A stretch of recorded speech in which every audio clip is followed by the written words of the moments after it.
कहानी का शीर्षक है मर्दों की बनाई बंदिशों की खुद औरतें पहरेदार है। चटाक जैसे ही वह थप्पड़ मेरे गाल पर आकर लगा, मेरे हाथ में जो मैंगो शेक की ट्रे थी वो दूर जाकर गिरी। ट्रे में रखे सभी गिलास के टुकड़े टुकड़े हो चुके थे। हर तरफ फर्श पर टूटे हुए गिलास के टुकड़े बिखरे हुए थे और मैं भी फर्श पर एक तरफ गिरी पड़ी थी। कुछ होश नहीं था। कुछ पल के लिए मेरा दिमाग सुन्न हो चुका था। शायद थप्पड़ बहुत ज़ोर से पड़ा था या फिर मैं उस थप्पड़ के लिए तैयार नहीं थी। उस थप्पड़ की गूंज से पूरे हॉल में शांति हो गई। किसी के भी मुंह से एक लफ्ज़ ना फूटा। मम्मी जी के चेहरे पर कुटिल मुस्कान आ गई, जैसे यह थप्पड़ मारकर उनके बेटे ने कोई किला या गढ़ जीत लिया हो। मम्मी जी की सारी सहेलियां जो उस किटी पार्टी में मौजूद थी, हैरानी से कभी मम्मी जी को तो कभी उनके बेटे सुजॉय को तो कभी उनकी बहू यानी कि मुझे सुदीप्ता को देख रही थी, पर किसी ने भी आगे बढ़कर मुझे उठाने की कोशिश नहीं की। जब थोड़ा दिमाग सही हुआ और धीरे धीरे अपने होश में आने लगी तो खुद ही खड़ी हो गई। देखा तो धीरे धीरे मम्मी जी की सहेलियां नदारद हो चुकी थी। क्यों कोई दूसरों के घर के पछड़े में टांग अड़ाए, यही सोचकर सब वहां से निकल गई। जैसे ही खड़ी हुई वैसे ही सुजॉय चिल्लाते हुए बोले, घर के बाहर किससे पूछकर गई थी? बहुत ज़्यादा मौज मस्ती करने का शौक चढ़ा है तुझे? इज्जत से रहना इस घर में, वरना शौक उतारने अच्छे से आते हैं मुझे। सच कहूँ तो सिर अभी भी घूम रहा था, इसलिए कुछ कह नहीं पाई। सुजॉय अपना गुस्सा दिखाकर घर के बाहर निकल गए और मम्मी जी, उन्हें तो शायद मुझसे कोई हमदर्दी थी ही नहीं। वही तो थी जिनके कलेजे को सबसे ठंडक पहुंची थी, क्योंकि वही थी जिन्होंने सुजॉय को फ़ोन करके कहा कि मैं घर के बाहर गई हूँ। अचानक मम्मी जी मुझसे बोली, अब पति से बिना पूछे बाहर जाएगी तो बेचारा हाथ नहीं उठाएगा तो क्या करेगा? इतना तो पत्नी को भी सोचना चाहिए। अब खड़ी खड़ी देख क्या रही है? फटाफट ये बिखरे हुए टुकड़ों को उठा और अपना काम कर, बोलकर मम्मी जी भी अपने कमरे में चली गई। मैं वही हॉल में खड़ी रह गई। आखिर गलती क्या थी मेरी? यही कि मैं मम्मी जी की किटी पार्टी के लिए बाहर से सामान खरीद कर ले आई, और बाहर भी कितना, घर के पास वाली दुकान से ही लेकर आई थी। बस फ़ोन करके सुजॉय को नहीं बताया था, पर मम्मी जी को तो बोल कर ही गई थी ना। उसकी इतनी बड़ी सज़ा दी गई मुझे। आंखों में आंसू और अपने दिल के टुकड़े लिए मैं उन बिखरे हुए टुकड़ों को समेटने लगी, पर बहुत कुछ दरक चुका था मेरे अंदर। सुजॉय तो मर्द है, लेकिन मम्मी जी तो औरत है, और जब भी उनका बेटा ऐसी कोई गलती करता है तो वो हमेशा उसकी पहरेदार बनकर खड़ी हो जाती है।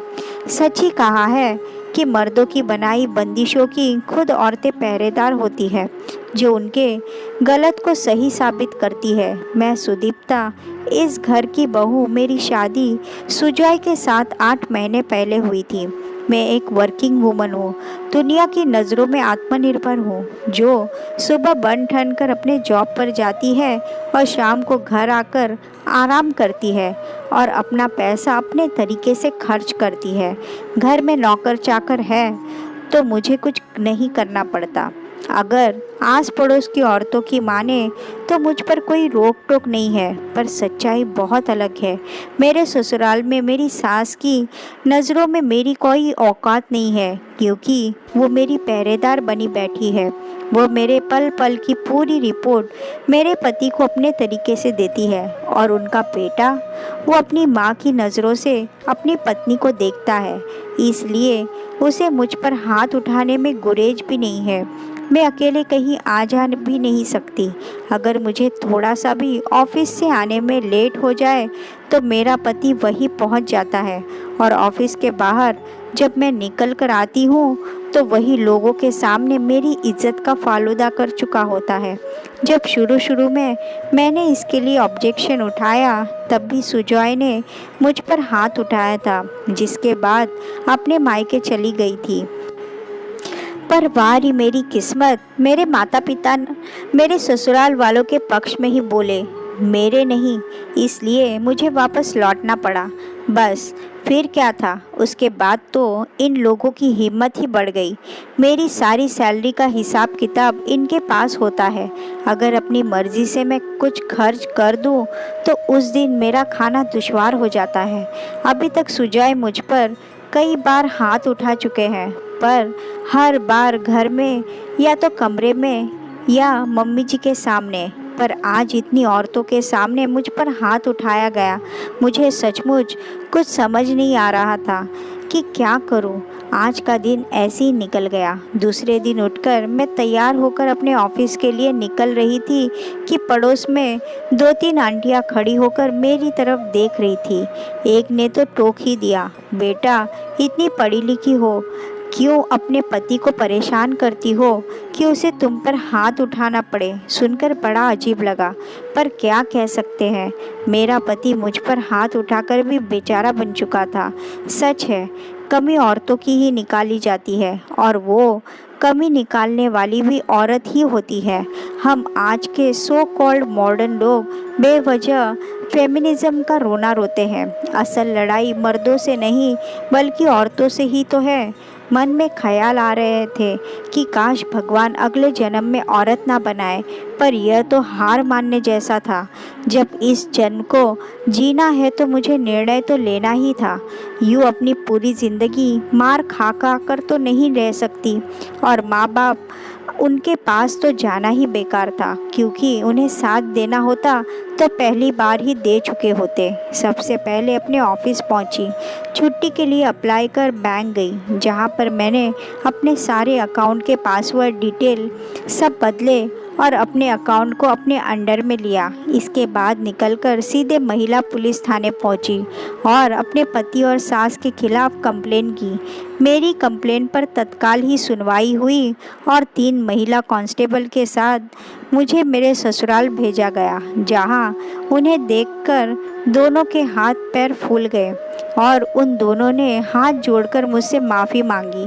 हालांकि जिस तरीके से वो लोग मुझे देख रहे थे, मुझे पता था कि वो दोनों मुझ पर बाद में भी हाथ उठाएंगे।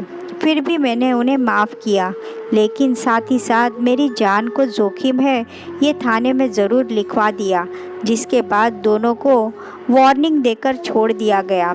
कांस्टेबल के जाने के बाद मेरे पति ने मुझ पर हाथ उठाने की कोशिश की, पर इस बार मैंने भी पलटकर 2-3 चांटे उन्हें रसीद कर दिए। देखकर मम्मी जी चिल्लाई, अरे पति पर हाथ उठाती है, शर्म नहीं आती तुझे? अगर घर की इज्जत ऐसे ही उछालने का शौक है तो यहाँ क्यों पड़ी हुई है? तलाक क्यों नहीं दे देती? नहीं मम्मी जी, तलाक तो मैं दूंगी नहीं। आखिर इतनी आसानी से आप लोगों को कैसे रहने दूँ? तलाक के बाद आपका बेटा दूसरी शादी कर लेगा और किसी और लड़की की ज़िंदगी बर्बाद करेगा। वह मैं होने नहीं दूंगी।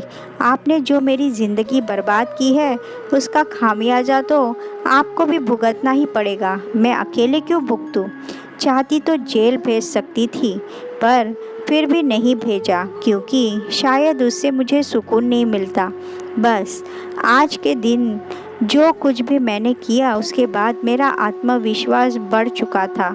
मैं उन्हीं लोगों के नाक के नीचे रहती हूँ, अपनी मर्जी से अपनी ज़िंदगी जीती हूँ, पर वो लोग बड़बड़ाने के अलावा कुछ नहीं कर सकते। उन लोगों ने मेरे माता पिता को भी बुलाया था, पर मैंने हाथ जोड़कर उन्हें मना कर दिया कि आप लोगों को अब कुछ बोलने की ज़रूरत नहीं। आप लोग अपनी लोक लाज संभालो और मैं अपना घर